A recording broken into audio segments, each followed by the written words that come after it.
नमस्कार बच्चों, आइए सौहार्द्र प्रकृति शोभा पाठ के कथा के श्रृंखला को आगे बढ़ाएं। अब तक के कथा में आपने देखा कि कौवे और कोयल के बीच में कौन श्रेष्ठ है, इस बात को लेकर विवाद है। और कोयल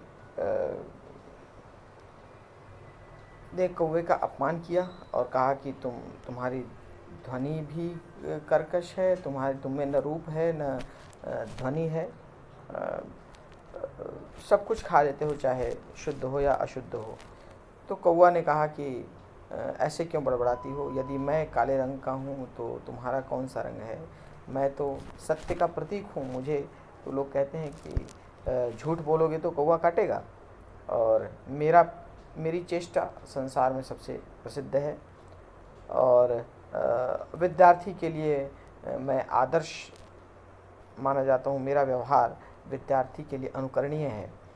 तो इसके आगे हम देखेंगे कि इसके जवाब में कोयल ने क्या कहा। अलम अलम अति विकथनेन, अलम अलम अति विकथनेन।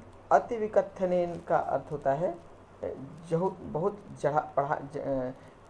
बढ़ा चढ़ाकर बातें कहना, बहुत अधिक अपने विषय में कहना, अपनी प्रशंसा स्वयं करना। तो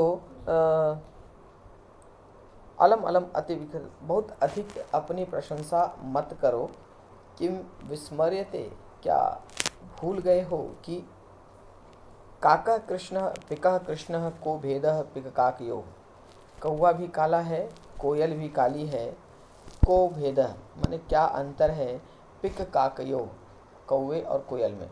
कौवे कोयल में क्या अंतर है, कौवा भी काला है, कोयल भी काली है। वसंत समये प्राप्ते, वसंत के समय आने पर, वसंत के ऋतु जब आती है तो काकह काकह पिकह पिकह पता चलता है कि कौन कौवा है और कौन कोयल है। कहने का तात्पर्य, कोयल अपने विषय में कह रही है कि लोग तो कहते हैं कि देखने में तो दोनों एक समान है, कौवा भी काला है, कोयल भी काली है, दोनों में अंतर कैसे है? देखकर अंतर स्थापित नहीं किया जा सकता। लेकिन जब समय आता है, वसंत की ऋतु आती है, तब पता चलता है कि कौन कौवा है और कौन कोयल है। क्योंकि कोयल वसंत ऋतु का स्वागत अपने मधुर स्वर से कहती है, तब दोनों के बीच में अंतर पता चल जाता है। तो काकह कृष्ण पिकह कृष्ण, कौवा काला है, कोयल काली है। को भेदः माने क्या भेद है, भेदा माने अंतर। पिक काकयो, कोयल और कौवे में, कौवा और कोयल में क्या अंतर है, सप्तमी का द्विवचन। पिक काकयो, कोयल और कौवे में। वसंत समय प्राप्ते, वसंत का कालखंड प्राप्ते माने प्राप्त होने पर अर्थात आने पर। काकह काकह पिकह पिकह, कौवा कौवा है, कोयल कोयल है, यह बात पता चलती है। आगे बढ़ें। रे परवृत्त, परवृत्त का अर्थ होता है दूसरों पर आश्रित, अर्थात दूसरों पर पलने वाला, मतलब जो स्वयं पलता नहीं है, जिसका पालन पोषण कोई और करता है, वो है परवृत्त। तो रे परवृत्त, अहम यदि तव संततिम न पालयामि, ऐसी मान्यता है कि कोयल अपने संतान का पालन नहीं करती है। वह कौवे और कोयल के एक समान की आकृति होने का या अंडों की आकृति भी एक समान होने का फ़ायदा उठाती है, और कौवा उसे अपना अंडा समझकर या अपने जाति के किसी पक्षी का, किसी कौवे का अंडा समझकर उसे पालन पोषण करता है, उसे सेता है, और उससे उस अंडे से कोयल का जन्म होता है। तो अहम यदि तव संततिम न पालयामि, अहम यदि मैं तव संतति, संतति का मतलब होता है संतान, यदि मैं तुम्हारे संतान का न पालयामि, पालन न करूं, तरही तब कुत्र स्युः, कहाँ हो पिका माने कोयल, तब कोयल कहाँ हो? यदि मैं तुम्हारे संतान का पालन न करूं तो तुम कैसे जीवित रहोगे? कहाँ होगे तुम? कोयल कहाँ होंगी? स्यु अस का प्रथम पुरुष का बहुवचन स्यु। अतः अहम एव, अतः इसलिए अहम एव मैं ही, करुणापर, करुणापर माने करुणा, सब पर करुणा करने वाला, करुणाशील, पक्षी सम्राट काका, पक्षियों का सम्राट, पक्षियों का राजा कौवा हूँ। हे दूसरों पर पलने वाली, हे अन्य के द्वारा पालित पोषित होने वाली, यदि मैं तुम्हारी संतान का पालन न करूं तब कोयल कहाँ हो? इसलिए मैं ही करुणावान, मैं ही दयावान, करुणा का भाव रखने वाला, पक्षियों का राजा कौवा हूँ। मैं ही पक्षियों का राजा हूँ, कौवा। गजह, अब कौवा ने आत्म प्रशंसा में अपने विषय में जब यह बात कही कि कोयल नहीं, तुम नहीं, मैं उसकी योग्य हूँ, क्योंकि करुणा की भावना मुझ में है, तुम में नहीं है, क्योंकि तुम्हारा पालन भी मैं ही करता हूँ, तो मुझे ही पक्षियों का सम्राट बनना चाहिए।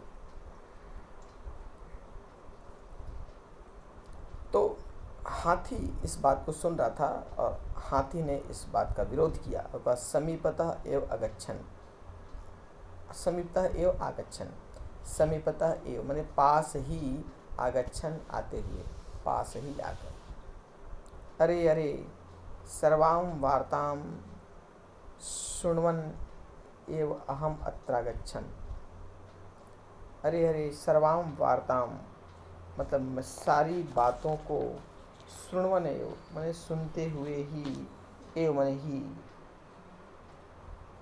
अहम मैं, अत्र यहाँ, आगच्छम आया हूँ, पास में आकर ही, पास ही आकर, अरे अरे सारी बात को सुनता हुआ ही मैं यहाँ आया हूँ। अहम विशाल काया, काया का मतलब होता है शरीर, मैं विशाल शरीर वाला, बलशाली, बलवान, पराक्रमी च और पराक्रमी हूँ, वीर हूँ। मैं विशाल शरीर वाला, बलवान और वीर हूँ। सिंह वा स्यात् अथवा अन्यः कोऽपि, सिंह वा स्यात्, वा माने या, सिंह हो या अथवा अन्य कोई भी, चाहे और कोई, चाहे वो शेर हो चाहे कोई और हो। कहने का तात्पर्य शेर या किसी अन्य पशु से भी अधिक विशाल शरीर वाला मैं हूँ।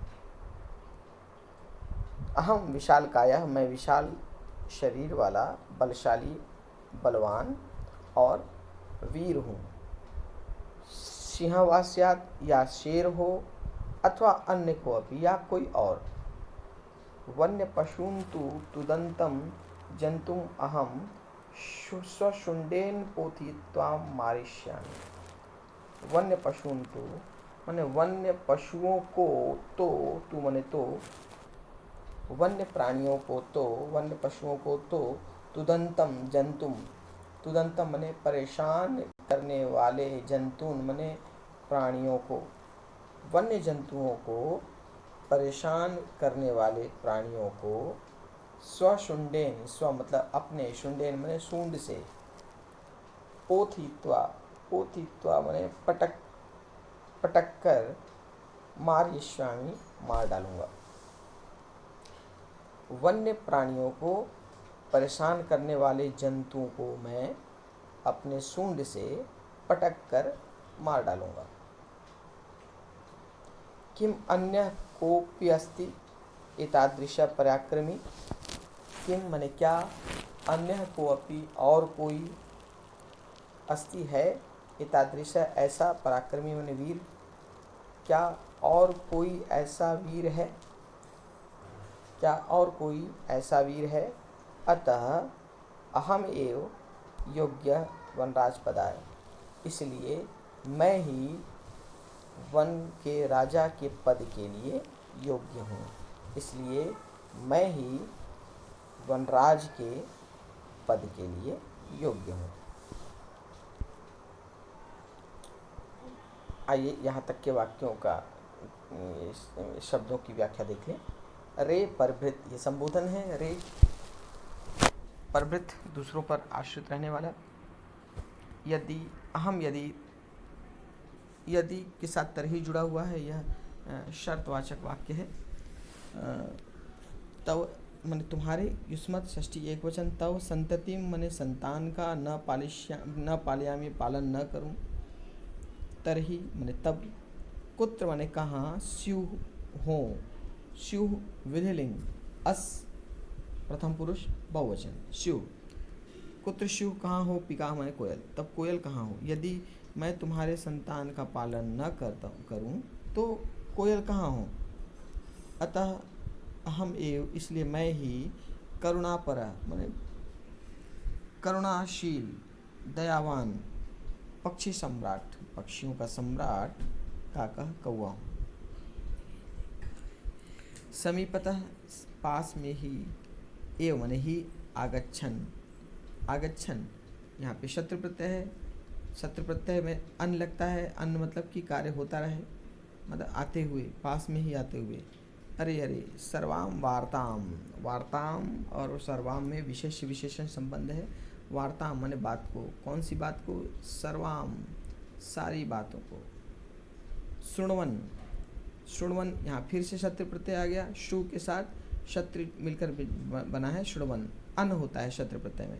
शृण्वन, एव माने ही, अहम माने मैं, अत्र यहाँ, आगच्छम आया हूँ, सारी बात को सुनते हुए ही मैं यहाँ आया हूँ।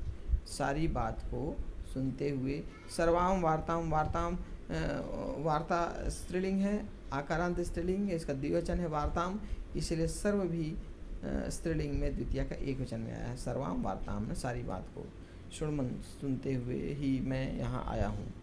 अहम विशाल कायः, यहाँ पे समास भी है। विशाल कायः अस्ति यस्य सः, विशाल कायः, या कर्म धारय में विशाल च असो कायः, विशाल है जो शरीर, विशाल कायः। बलशाली, बलवान, पराक्रमी, पराक्रमी, वीर। सिंह, वा अव्यय है जिसका अर्थ होता है या सिंह हो, अथवा अन्य को अपि, या अन्य को, कोई भी, को अपि, कह के साथ अपि मिलके उत्व संधि, को अपि। शेर हो या कोई और।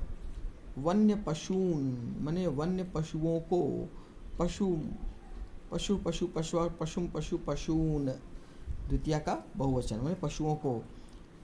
तुदंतम, तुदंतम माने परेशान कर रहे, तुदंतम, तुद का द्वितीय का एक वचन हुआ है, तुदंतम, सत्र प्रत्यय लगकर हुआ तुदंतम। जंतुम, जंतु को, तो जंतुम द्वितीय का एक वचन, तुदंतम भी द्वितीय का एक वचन है। विशेष विशेषण संबंध है। जंतु को, किस जंतु को, परेशान करने वाले जंतु को, ठीक है। किसको परेशान करने वाले जंतु को, वन्य पशुओं को परेशान करने वाले जंतु। तो वन्य पशून तुदंतम जंतुम, वन्य पशु को, वन्य पशुओं को परेशान करने वाले जंतु को। अहम मैं, स्वशुंडेन अपनी सूंड से, पोथयित्वा माने पटक कर, मारयिष्यामि मार डालूंगा। तो मार के साथ नृट लकार उत्तम पुरुष एक वचन, मारिष्यामि। किम अन्य, क्या, अन्य को अपि, क्या कोई भी, अस्ति है, किम के साथ अन्य मिलके यहाँ संयोग है, किम के साथ अन्य, किम अन्य, को अपि यहाँ विसर्ग संधि उत्तर संधि, तो कह के साथ अपि मिलकर बना को अपि, और अपि के साथ अस्ति मिलकर हो गया अप्यस्ति। तो कह के साथ अपि में, कह के साथ अपि में विसर्ग संधि है, और अस्थि के साथ अपी के साथ अस्थि में यण स्वर संधि। तो ये बनेगा क्या, कह अपी और अस्थि, कह अपी अस्थि। तो कह के साथ अपी मिलके विसर्ग संधि उत्व, और अपी के ई के साथ अस्थि का अ मिलकर यण संधि। ई के साथ भिन्न स्वर मिलता है तो ई का यह हो जाता है, इसलिए अप्यस्थि हुआ। कह अप्यस्थि यानी कोई भी है, अप्यस्थि है। क्या कोई है एतादृशः पराक्रमी। एतादृशः ये विशेषण है, पराक्रमी का विशेषण एतादृश। एतादृश माने ऐसा, पुल्लिंग में है। यदि स्त्रीलिंग होता तो एतादृशी हो जाता, नपुंसकलिंग होता तो एतादृशम हो जाता। तो यह हुआ, क्या ऐसा कोई और पराक्रमी है, क्या ऐसा कोई और वीर है। अतः इसलिए अहम एवं मैं ही योग्य हूँ वनराज पदाय, वनराज पद के लिए, इसलिए मैं ही वन के राजा के पद के लिए योग्य हूँ।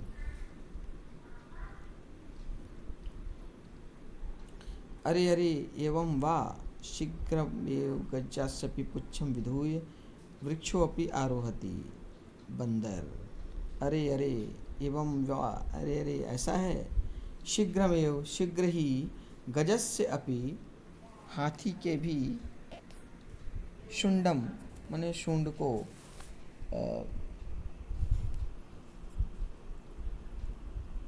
हाथी के भी पूंछ को, गजस्य अपि पुच्छम विधूय, हाथी के भी पूंछ को हिलाकर,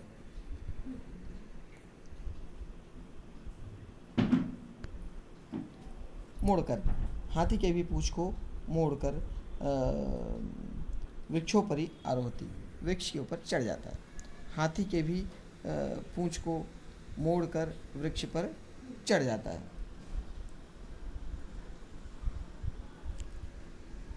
गजः तम वृक्षमेव स्वशुंडेन आलोड़यितुम इच्छति।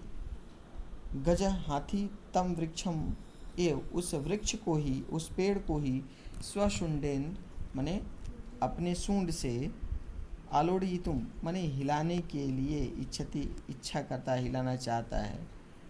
परम वानरस्तु परंतु बंदर तो, कूर्दित्वा कूद कर, अन्यम वृक्षम आरोहति दूसरे वृक्ष पर चढ़ जाता है। तो हाथी के इस गर्व को चकनाचूर कर दिया बंदर ने, जब हाथी ने कहा कि जो भी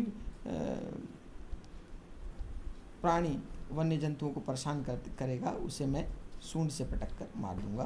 तो बंदर ने खुद उसी के पूंछ को हिला दिया, उसी के पूंछ को मोड़कर वृक्ष पर चढ़ गया। और गजा तम वृक्षमेव, हाथी उस वृक्ष को ही आलोड़े तुम इच्छति हिलाना चाहता है। परंतु बंदर तो कूदकर कूदित्वा अन्य वृक्षम आरोहति दूसरे वृक्ष पर चढ़ जाता है। एवं गजम वृक्षात वृक्षम प्रति धावंतम दृष्ट्वा, इस प्रकार गजम हाथी को वृक्षात वृक्षम प्रति, वृक्ष पेड़ से दूसरे पेड़ पर, एक पेड़ से दूसरे पेड़ की ओर प्रति धावंतम दौड़ते, दृष्टवा देखकर, इस प्रकार हाथी को एक पेड़ से दूसरे पेड़ की ओर दौड़ते हुए देखकर, सिंह अपि शेर भी हंसती वदति च, हंसता है और बोलता है। शेर भी हंसता है और बोलता है। आइए इन शब्दों की व्याख्या देखें। गजस्यापि, गजस्य के साथ अपि मिलकर बना दीर्घ स्वर संधि। गजस्यापि पुच्छम पूंछ को विधूय मोड़कर, वृक्षोपरि वृक्षस्य ऊपरी, वृक्षोपरि या वृक्ष के साथ ऊपरी मिलकर यहाँ पे गुण स्वर संधि हो गया। अ के साथ उ मिलता है तो अ के साथ उ मिलता है तो गुण स्वर संधि में ओ हो जाता है। वृक्षोपरि वृक्ष ऊपरी आरोहति चढ़ जाता है। गजतम वृक्षमेव, तम वृक्षम, वृक्षम विशेष्य है, तम उसका विशेषण है। द्वितीय का एक वचन। उस वृक्ष को ही स्वशुंडेन अपने सूंड से आलोड़यितुं माने हिलाना इच्छति माने चाहता है। परंतु वानरस्तु वानरह में विसर्ग है और उसके साथ त मिलके सत्व संधि हो गया। विसर्ग के बाद त आता है तो विसर्ग का स हो जाता है। पुच्छम विधु पूछ मोड़कर वृक्षोपरि आरोह। वानरस्तु कुर्दित्वा कूर्द के साथ त्वा मिलकर बना है। कुर्दित्वा त्वा प्रत्यय अन्यम वृक्षम दूसरे वृक्ष पर आरोहति चढ़ जाता है। एवं इस प्रकार गजम हाथी को वृक्षात वृक्षम प्रति एक पेड़ से दूसरे पेड़ की ओर धावंतम दृष्टवा धाव के साथ शत्रु प्रत्यय है। धावंतम मैं दौड़ते, धावंतम किस लिए आया है इसका गजम के लिए आया है धावंतम दौड़ते हुए। किसको दौड़ते हुए? हाथी को दौड़ते हुए। द्वितीय का एक वचन है दोनों में। इस प्रकार हाथी को एक पेड़ से दूसरे पेड़ की ओर दौड़ते हुए दृष्टवा देखकर सिंह अपि शेर भी हसती वदति च हंसता है और बोलता है। भोगज हे हाथी माम अपि एवं एव तुदयन एते वानरा। सिंह कहता है कि हे हाथी माम अपि माने मुझे भी एवं एव ऐसा ही तुदयन एवं एव तुदन ऐसा ही परेशान किया। एते वानरा इन बंदरों ने मुझे भी ऐसे ही परेशान किया। जैसे अर्थात जैसे तुम्हारी पूंछ को मोड़कर वो भाग गए, उसी प्रकार इन बंदरों ने मेरी पूंछ के साथ भी ऐसे ही छेड़छाड़ की, मुझे भी ऐसे परेशान किया। तो भोगज हे हाथी माम अपि माम के साथ अपि मिलके माम के साथ अपि के साथ एव मिलके अप्य हुआ। अपि का ई के साथ माम के साथ अपि मिलके मामा हो गया, क्योंकि यहाँ पे संयोग है। माम के साथ अपि म पूरा हो गया माम। अपि के ई के साथ एव का ए मिलके अप्येव हो गया। यहाँ पे यण स्वर संधि है। एवं एव तो ऐसे ही अतुदन मैंने परेशान किया। एते वानरा इन बंदरों ने। आइए इसका संधि देखें। ये माम के साथ अपि के साथ एवं के साथ एव के साथ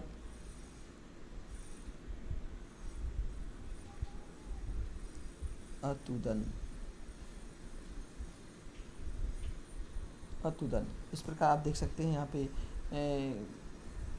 5 शब्द इस शब्द में जुड़े हुए हैं संधि के माध्यम से। माम अपि एवं एव अतुदन मुझे भी ऐसे ही परेशान किया। माम के साथ अपि संयोग है। अपि के साथ एवं मिलके अप्येव, यहाँ पे यण स्वर संधि है। एवं के साथ ए मिलके यहाँ भी संयोग है। म के साथ ए मिलके में हो गया पूरा। और एव के साथ अ के साथ अतुदन का अ मिलके यहाँ पे दीर्घ स्वर संधि हो गया। तो इस प्रकार यहाँ तक शब्दों की और गद्यांश की व्याख्या आप लोगों को समझ में आ गई है, ऐसा मेरा विश्वास है। मिलते हैं अगले वीडियो में इसके आगे की कहानी के साथ। नमस्कार।